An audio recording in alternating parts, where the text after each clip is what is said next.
I just got back from the Chalice Collectibles at the Santa Anita Mall in California because they just had a Demon Slayer signing event. I've gone to a few of these in the past, but today was actually a pretty stacked voice actor lineup. It was Brianna Knickerbocker, Christopher Corey Smith, Erik Kimerer, Griffin Burns, Buckland, and Mark Whitten. I've seen a few of them in the past, so I wanted to focus on a few different pops and items to add into the collection that is unique and that we haven't gotten before. So I, in fact, did get a few Seven Deadly Sins signed. I took advantage of Erik Kimerer being there, but I actually ended up showing up late today, actually more around like 2:30ish, and the event was only from 11 a.m. to 3 p.m. so I was kind of pushing it a little bit, but I showed up and nobody was there. It was very easy. I walked up to every single person and didn't wait for any of them, and everyone was so kind. It was a fantastic event, and I did in fact get all of them JSA authenticated. As is this PSA? No, it is JSA. They just have new stickers. I didn't know that. That threw me off this time. It was only $5 to get each one authenticated as well,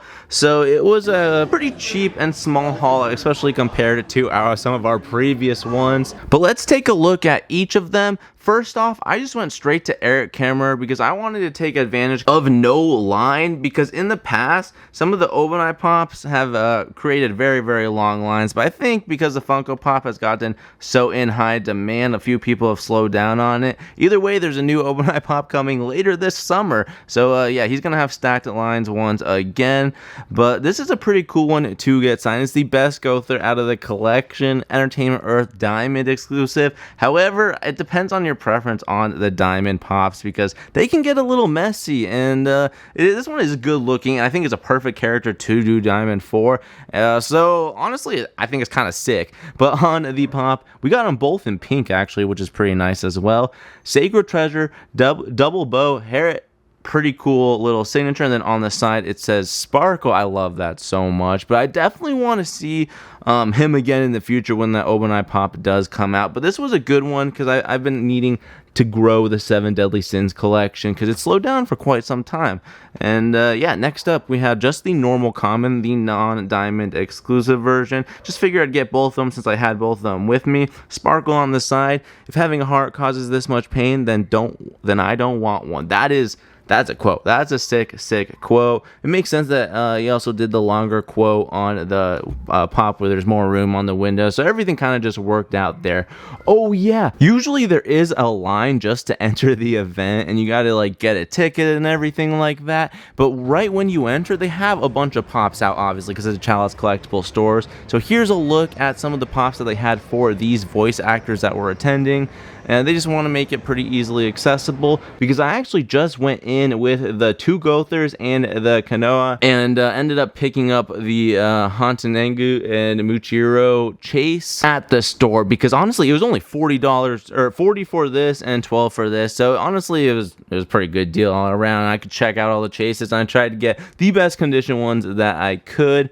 But yeah, it was actually really cool to see him. But the next up was Christopher Corey Smith, because I actually do plan on seeing him in the future. I really want to get some kite pop sign from a Hunter x Hunter.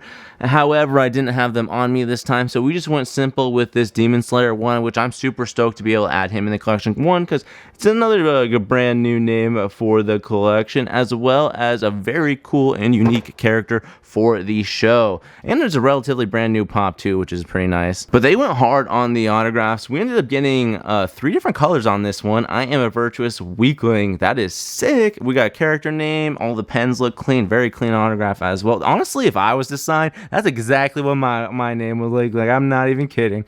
That's hilarious. Love this pop though. I'm actually pretty stoked. I want to add a bunch of these into the collection. Obviously, I could have got Mitsuri with Buckland, but since I already met her in the past and I didn't have that new pop, I also want to get the Hot Topic recently released one signed by her. So I figured I'll just do that all at once in the future. And it's a little bit easier and cheaper today, which it definitely was, which was nice. So yeah, but this one was probably one of the pops I was trying to get the most from this event.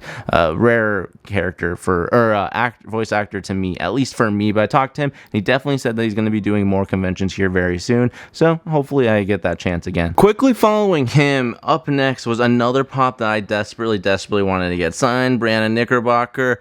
Yeah, this Kanao character, I am so bad with pronunciation, and it's just been so long since I've seen the show. I apologize for anything, but that's just who I am. Even if I could pronounce it right, there's like a 50% chance I didn't mispronounce it still. But anyways, she was so kind. I really liked her, actually. Super, super sweet.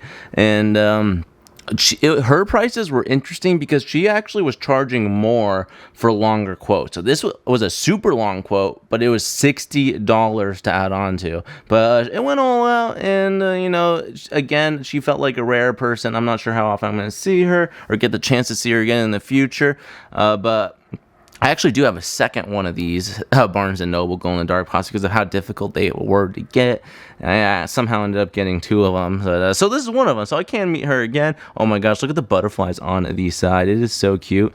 She was very, very sweet, but I feel like our exchange was a little awkward. I don't know if it was because, like, I was just very energized, caffeinated up on Celsius, and I was just speaking a ton, but I felt like she was having trouble hearing me or something, but it was just a little, well, you know, but it was sweet. She was very, very sweet. But anyways, okay, the quote does say, and she had a list of quotes that were $60, a list that were $40, and she's like, do you want to go expensive today? I was like, of course, for you, darling, of course. No one knows what it's like to lose everything, but I do, and I'll never let it happen again. Oh yeah, and I also said she was like a badass or like a sweet quote, I think was the other option, but I did like badass quote, and yeah, she has such a cool signature. I love it. The character name, all of it's very, very clean with the Barnes & Noble sticker. And we got some few butterflies on this side. I made like a little joke about that. She couldn't hear it. That's what I was talking about. But anyways, oh, so sweet, and definitely worth. And maybe if she does go to something that I end up going to,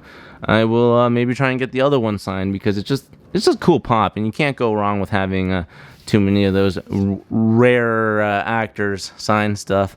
But next up is actually Griffin Burns, who of course we have met before, because we had to get the convention exclusive Muichiro signed.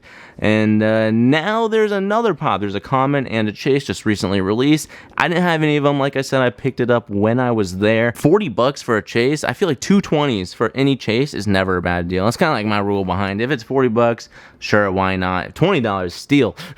But when I was at Griffin Burns' table, I said he had a pretty cool card next to him. It was a Union Arena card, and he was like, oh, take it, take it. Very sweet, very sweet. He was awesome this time. As you can see when I was showing the video, he waved at the camera. Love him. He laughed at it after I turned the camera off and everything. But yeah, this quote does say, wait, did you just call me seaweed? That says seaweed. That took me I just watched this episode yesterday to prepare for this, and oh my gosh, seaweed head. That's what it says. Wait, did you just call me a seaweed head? That's awesome. I love that. Funny this time. Oh yeah, because I said free range for him too, and he just wanted to have a good time with it. I've seen him do these clouds a ton. He's definitely practiced them because they look clean now. Oh my gosh, those dogs are going crazy. But we also ended up getting the Muichiro. I don't know why. I think Muichiro is one of the coolest characters in pop form. Something about the hair. Also, he's just really, really sick in the show. So, but yeah, this Chase is gorgeous. I believe the actual difference is on the sword, but if I don't have the common, so I can't compare, but I do want to pick it up, and I do want to make a Demon Slayer videos in the future, because I have a bunch of the waves and just more anime in general, and this will definitely be one of them I'm trying to pick up, because of course Mark was there for Rengoku, and they had the premium pop there, which was definitely bigger. I was shocked to see that than the normal pops, because I haven't actually seen it in person, but it looks wicked. Yeah, it didn't have that bad of a line either. I just didn't want to spend any more money today, and he's been doing quite a few cons, so hopefully we get the chance to see him in the future. But yeah, that does sum up everything that we got today from this Chalice Collectibles little event. All of these help our collection grow. The Demon Slayer category, 7 Deadly Sins. I mean, it was definitely a solid day, and I hope to meet all these actors again in the future, and even some of the voice actors that I didn't see today. But definitely let me know out of that lineup. I'll throw them on screen again. Who would you go and see, and what items would you want to get signed by then? Because I mean, yeah, today felt like a stacked cast with a few rare names that, at least personally, I don't see that often. So it was a big win all around. Great day to go get some Funko Pop signed. But yeah, definitely check out my most recent signing. My very first signing of the year was actually for CreepyCon. We went light on that one as well, but we got some huge adds into the collection, so I was stoked about that. But check that video out in the top right corner. Make sure to subscribe, because we're going to do a lot of conventions coming soon. We got some huge conventions coming later this year. But yeah, that does sum it up. All right, have a fantastic rest of your day, guys. Bye!